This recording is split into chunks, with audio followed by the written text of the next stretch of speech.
Hello, and welcome to Season 2 of Skyrim Lore to Sleep 2. I want to first take a moment and say thank you to all of my subscribers. And to any newcomers, please feel free to hit that subscribe button to regularly be updated with my content. Now let's get started. Tonight's reading, A Tale of Kieran.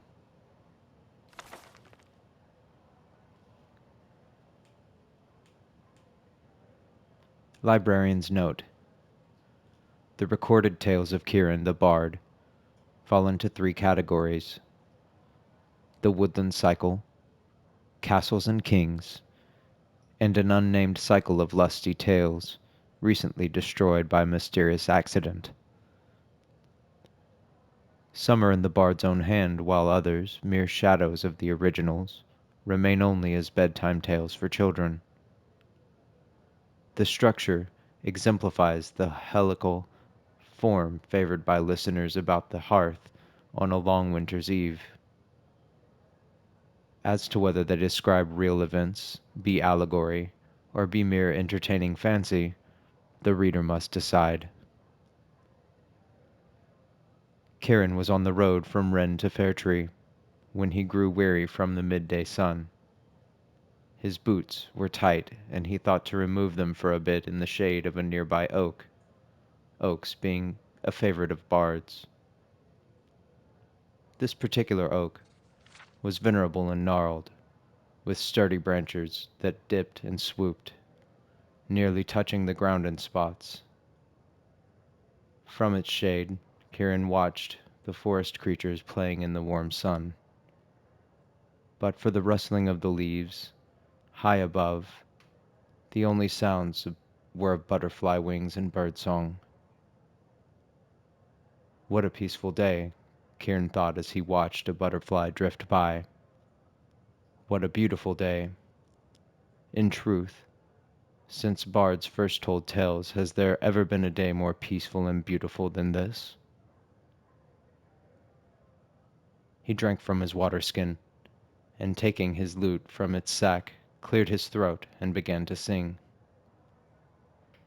Oh, the maidens of Wren are passing fair, with breasts like melons and flaxen hair. He had just taken a deep breath to bellow the lusty chorus when a small feminine voice said, "Kind sir." He leaped to his stockinged feet, his face flaming red. "Who's there?" he cried.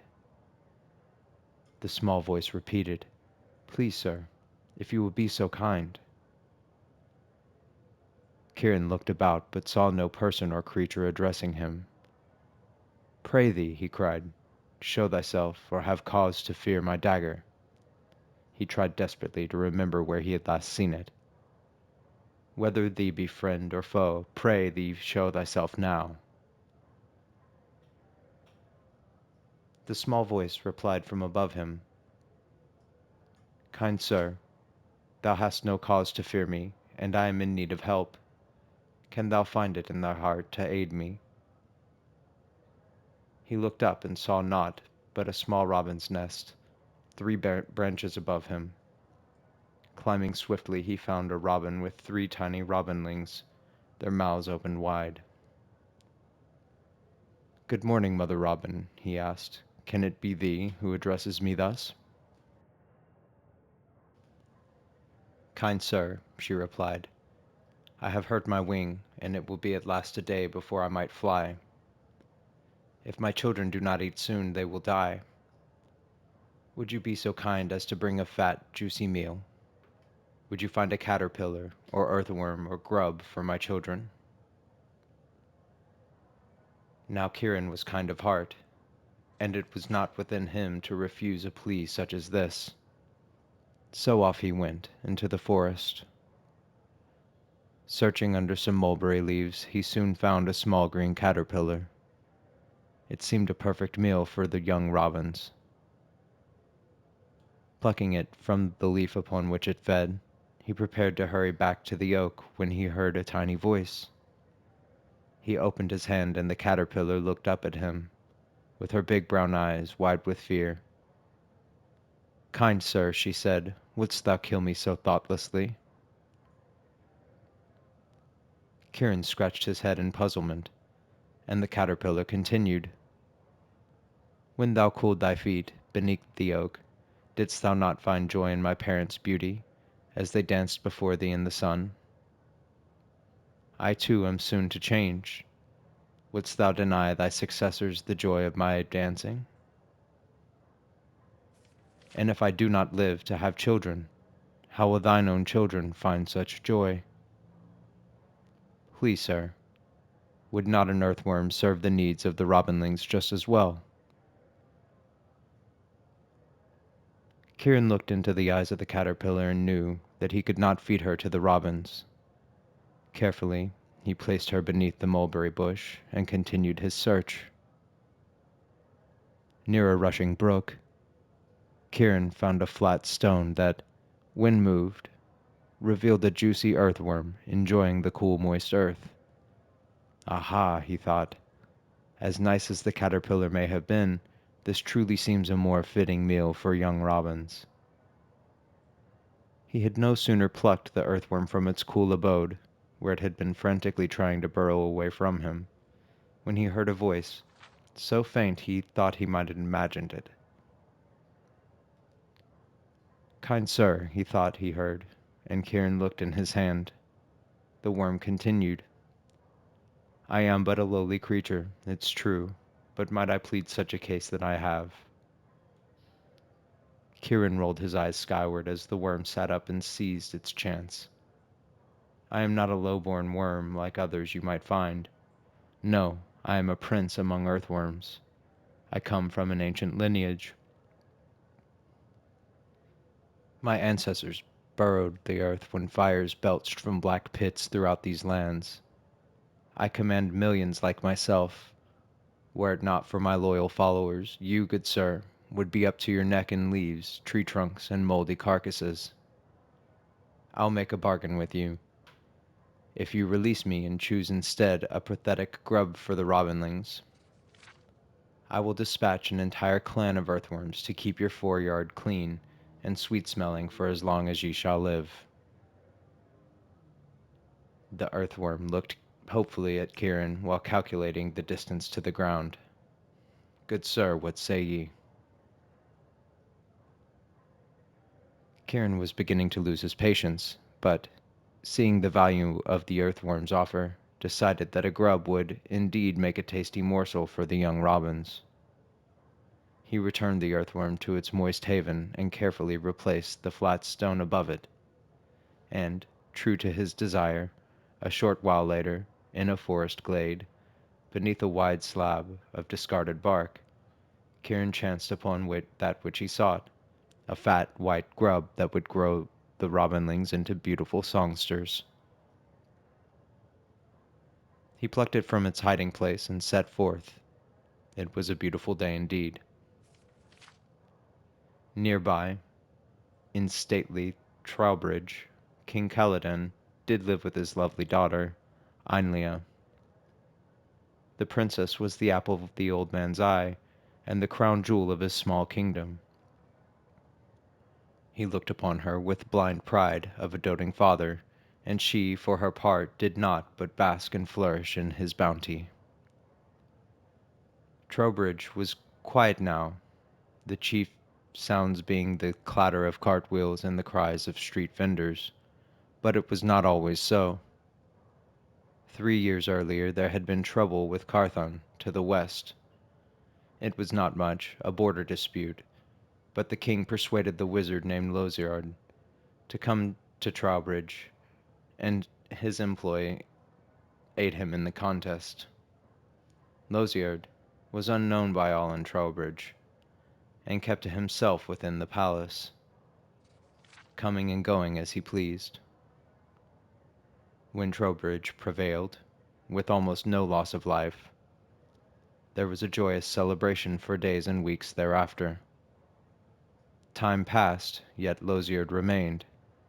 The king, not wanting to seem ungrateful, said nothing, but became increasingly discomforted with the wizard's presence and wished for his departure. On Ainlia's 20th birthday, King Caladan called for a celebration and holiday throughout all his land. Unknown to his subjects, he intended to proclaim his retirement and transference of his crown to his beautiful daughter.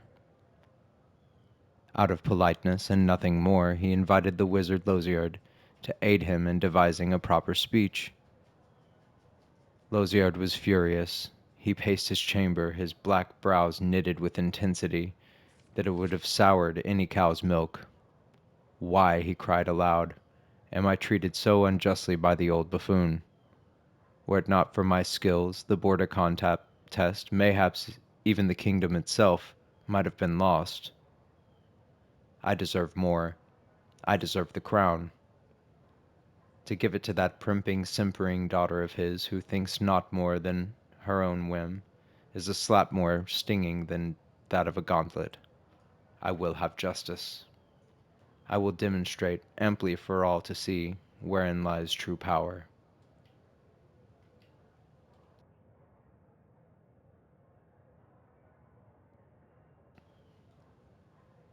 Thereupon, Losiard made his preparations. Princess Ainlia's birthday came on a summer morning. Everyone within the city, and from the farms without, gathered to the palace for the festival. Banners waved from every rooftop, fiddlers fiddled, and dancers danced. Bakers baked wonderful sweets for the occasion. It was a day long to be remembered. At noon, precisely, King Caladan and Princess Ainlia emerged into the main balcony, with the cheers of the kingdom. "Good citizens of Trowbridge," called the king, "we are but a tiny kingdom, but we prosper, do we not?" Loud hails, mostly, erupted from the crowd below. Encouraged, Caladan continued, "But now I am an old man. The day has arrived when younger blood can better attend to the needs and events of the kingdom. My subjects, my loyal subjects and friends, it is with honor and pride, and greatest of expectations, that I transfer my kingdom and my crown to my loving daughter. To one and all, I give you," a long pause here, "Ainlia." As cheers filled the air, Caladan made a grand sweeping gesture with his arm, intending to make the presentation as spectacular as the pride that filled him. His robe went swoosh, and his hand pointed directly to nobody. What was this? Where had she gone? Where Ainlia had been, moments earlier, there now was naught but vacant air. "Ainlia," he called, uncertainly. But there was no response. Silence fell over the park and courtyard. People glanced at each other nervously. Old Losiard clapped his hands in glee. He danced. He hugged himself with uncontained laughter. "How wonderful!" he cried. "What a breathtakingly stunning and talented wizard I am!" For what he had done, of course, was to rid himself of Ainlia, for once and for all. With one stroke, crafty and evil, he had removed the vain creature from the palace. Naught else remained between him and that which he desired. Now magic is a tricky thing. Like all forces in the world, it must be kept in balance. As surely as day balances night, and summer balances winter, so too must positive magic balance negative. For every hurtful or destructive spell, there must be an act of equal goodness, or charity, lest trouble overflow into the world. For every black wizard, there must be a white. For every spell of combat destruction, there must be healing. Know ye this, if all who practice magic cast naught but healing or protective spells, dark, horrible forces would build up until chaos and ruin would burst forth and rain our doom down upon us. Thus may spells of healing be broken by harm, and the worst of spells be broken by charity. Knowing this, Losiard planned well his act of vengeance, to permanently rid himself of Ainlia, short of killing her outright. He must devise a spell so cunning that no act of kindness would ever break it. He was pulling lice out of his long beard late one evening, when he burst into laughter. He would make her into something disgusting. "I will make her into a frog," he laughed, then frowned. No, that had been done. People might expect it, and go around like mindless idiots, seeking frogs, hoping to earn a king's ransom. And then a brilliant plan occurred to him. "I will make her into a bug, an insect, a worm." He almost choked on his wine. Oh, how perfect! I will make her into something so truly loathsome that she will spend the rest of her little bug life in terror of being squashed by the first person who sees her. He squealed and his rings jangled and his fat jiggled, and he snorted wine out of his nose in laughter. Oh, how absolutely delicious. And that's exactly what he did. While King Caladan and his subjects scratched their heads in puzzlement, nobody saw a small, fat, white tree grub plop to the cobblestones beneath the main balcony and immediately curl up, glistening and quivering. Ainlia was terrified. What had happened? Well, she had seen enough of Losiard's magic to know what had happened, but why? Why would he do this to her? She didn't have long to ponder the question. A huge black hound, hundreds of times her size, ran to the cobblestone where she lay, and almost gobbled her with one slurp of his tongue. From somewhere she found the wherewithal to roll out of his way and into the crevice between the stones.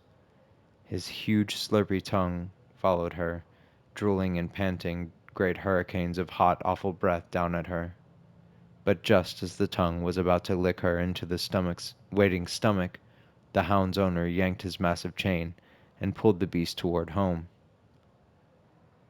It is true that Ainlia, in her life as a human, was self-indulgent and not inclined to effort or resource, but that was merely because she had no need of either. In the following days, she had cause to discover plenty of both within her.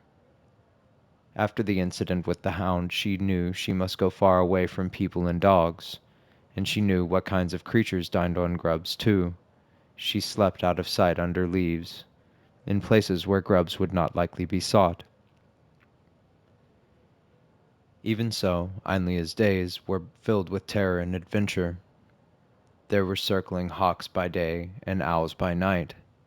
A bear tearing at a rotten tree trunk gobbled grubs indistinguishable from Ainlia by the hundreds as she watched in horror from behind a nearby rock. The smallest stream was now an enormous, gushing torrent, to be crossed in a nutshell under the greatest of peril.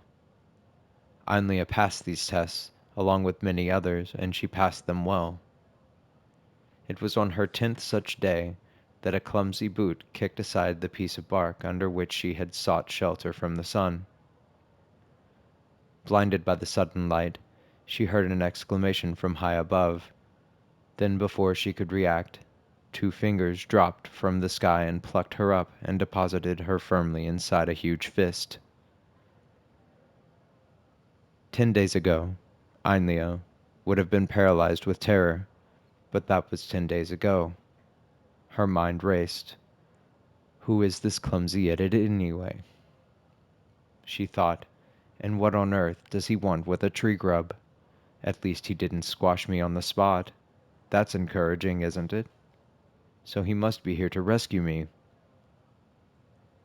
She wriggled and squirmed in his fist until she could see his face, high above her, between 2 of his fingers. Ugh, a beard. If I'm going to be rescued, why can't it be by a fine young prince? But it then occurred to her that she was speaking from old habit. I wonder how many of those foppish boys could have survived these past 10 days. She laughed thinking of them. Not many, I bet. Those who couldn't have curled up and died immediately would, by now, be whimpering and crying for their mothers. She looked at Kieran again. Well, maybe he would look better if I wasn't looking straight up his nostrils.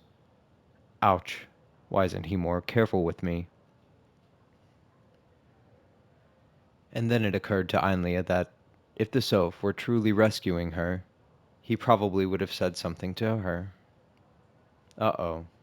Ainlia's heart raced, and she started wriggling furiously, imagining the worst of all possible deaths.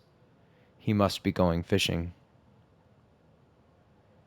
Ainlia couldn't do much in her current state, but she could spit, and spit she did, in quantities unimaginable for so small a grub. She spit and spit until her tiny grub mouth was too dry to spit another drop. She felt Kieran's hands squirming and thought, "It's working." Kieran was fair disgusted. 'Twas bad enough that he had to touch the slimy thing, but now it was oozing something and becoming truly revolting. Finally, just before he reached the robin's oak, he could take it no longer. He stopped and examined the creature in his hand. White and plump and glistening, it was in truth a repellent creature. Yet the poor thing was obviously terrified. It gazed up at him with what he imagined to be minuscule grub eyes, pleading. Kieran thought of the caterpillar and the earthworm, and his heart gave in. Heaving a great, resigned sigh, he found a nice, clean root, and placed the grub upon it. And thus was Losierd's spell broken.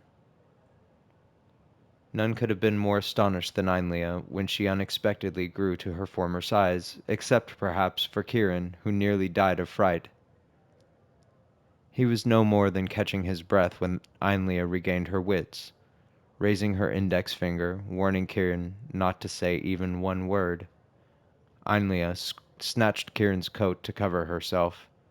Then, with fire in her eyes, and as much dignity as she could muster, she was off to Trowbridge, leaving Kieran to stare, open-mouthed, at her departing figure. Ainlia knew she could not simply enter the city and confront Losierd. The moment he saw her, he would but cast another enchantment upon her. So, disguising herself as a shepherd, she found an abandoned house on the moors and began to make her plans. What happened next is a tale worth hearing, but is a tale for another evening. Indeed, is a tale to be told over many an evening, and many a good pot of ale. And what of the baby robins? Having no alternative, Kieran climbed up the tree and took from his pack his last piece of fatty mutton. Tearing it into small shreds, he gave it to the grateful mother robin, who fed it to her family. Upon returning to the ground, Kieran looked first towards Fair Tree, his former destination, then, grinning, set off after the most surprising young lady, for whom he now had many questions. "Who knows," he called back to the robins. "It may be fate, and besides, I need my coat." He was heard late that evening, far down the road, singing, "Oh, the maidens of Trowbridge are passing fair, with breasts like melons and flaxen hair."